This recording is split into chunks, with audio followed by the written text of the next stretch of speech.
Good morning everyone. So it's the 27th of October, first thing on Sunday morning, why not? Picked this up from my mate yesterday so we can get the engine out today. I was going to, the original plan was to drop it out the bottom of the car, but now I've got the crane here, I'm just thinking to myself, is it really worth the hassle getting it down on via the jack and then dragging it out and then lifting it up on the stand? I really can't see the point to be bothered with that idea, so what I'm going to do is, got this here, make life easy for myself. I'm just literally going to lift it straight out and straight onto the stand because it just makes more sense if you ask me, saves a bit of time. So I managed to, the engine that was on that stand, I actually managed to lift it off because half the engine wasn't actually on it, so I managed to just lift it straight off, which saves a bit of time as well. So, but yeah, so it will be out the car this morning and on the stand ready to be stripped down. Yay! Right, I'm not sure if I showed you this before, so I'll just refresh it anyway. You've got a series of bolts around here on the bell housing, all the way around. Series of bolts and studs with nuts on that side of the bell housing. And then we've got simply two bolts either side on this sort of, I suppose you call it like a belly mount, or I'm going to call it. So yeah, literally undo that little lot. Undo those, and then all we've got to do is pull the engine back this way to get off the input shaft. It's a really nice simple job, and I've taken the fan off, as you can see, so now we've got all the room we need to do this without too much hassle. So excellent. Right, I'll show you a photo of it up on the crane when it's out. Right, here we go guys, so all the bolts are undone. I've just undone the back bar back here, so that's literally 4 M8 bolts. All the bolts for our bell housing are undone as well, so I've just tied it all up onto the crane itself. For this part, these are absolutely fine for doing this. I've on this side of the block, because there's obviously not manifold studs, I've found some bolts that have got nice long threads to go as far in as possible, because now it spreads the weight across the thread rather than just on that edge. And made sure I've got a nice big bit at this end so that there's something for the rope to sit on, and sort of gone round back on itself and made sure it's all nice and tied up nice and tightly. So just going to make sure there's absolutely nothing else attached whatsoever. Obviously the last thing I need to do is undo these engine support bars that go from the bell housing to the sides of the engine, and then we can start lifting it out. Alright, so I've just been going through the typical elimination of what could I have forgotten to take off.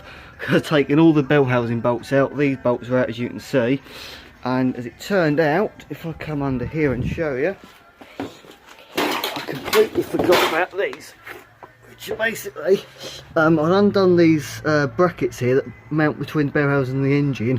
What I'd forgotten was the fact that behind those brackets is this plate, which is basically flywheel, a clutch dust cover plate, and what that's doing is the flywheel's directly behind it, so of course it's not going to pull out because there's something physically holding it in place.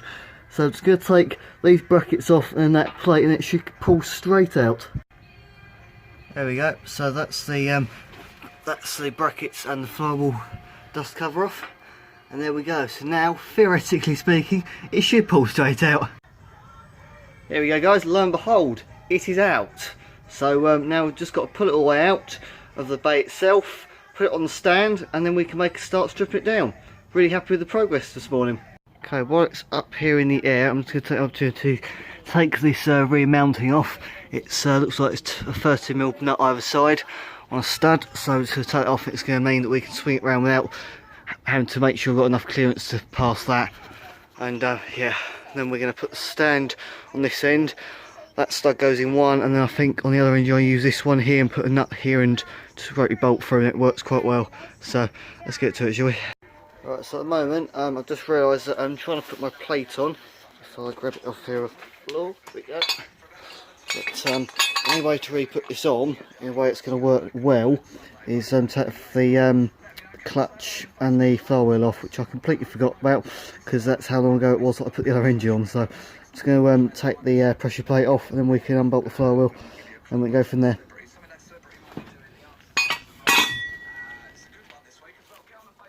I just thought I'd show you what I've just discovered here.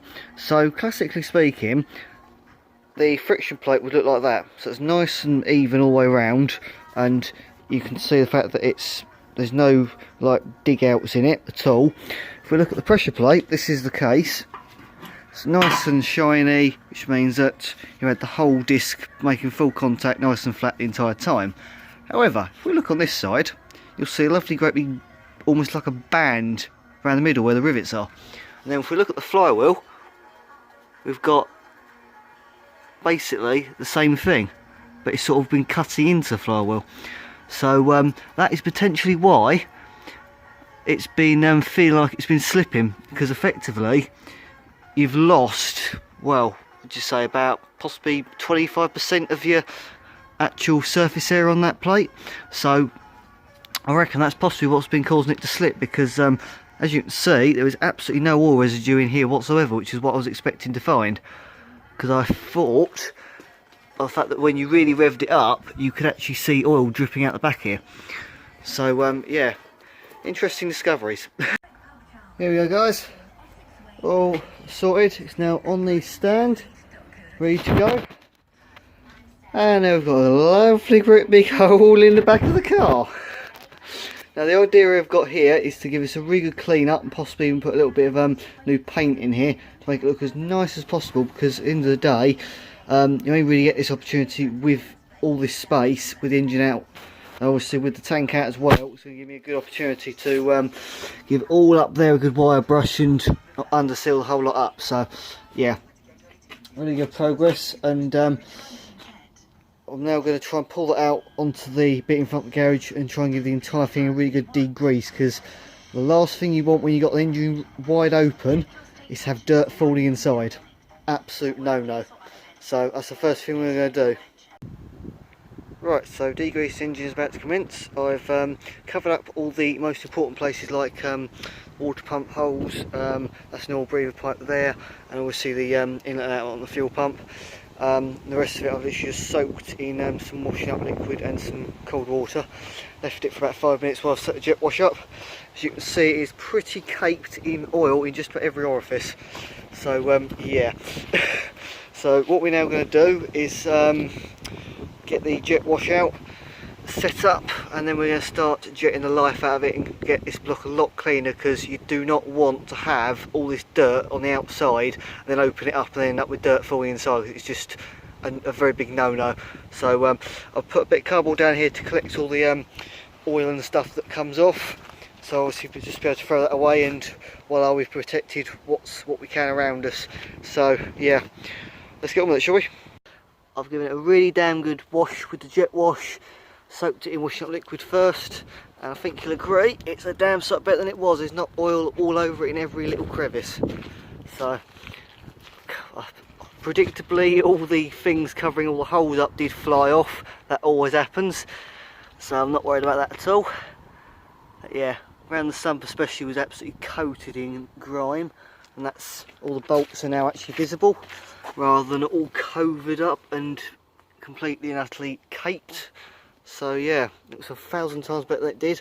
And I do actually plan to give this block a bit of paint as well, so it's going to look really, really nice when it goes back in. So yeah, it's not ideal to do it with cold water and washing up liquid. It should really be done as I do it at work with a bit of TFR and some nice hot water, but I didn't have either to hand, so I've just made the best of what I've got.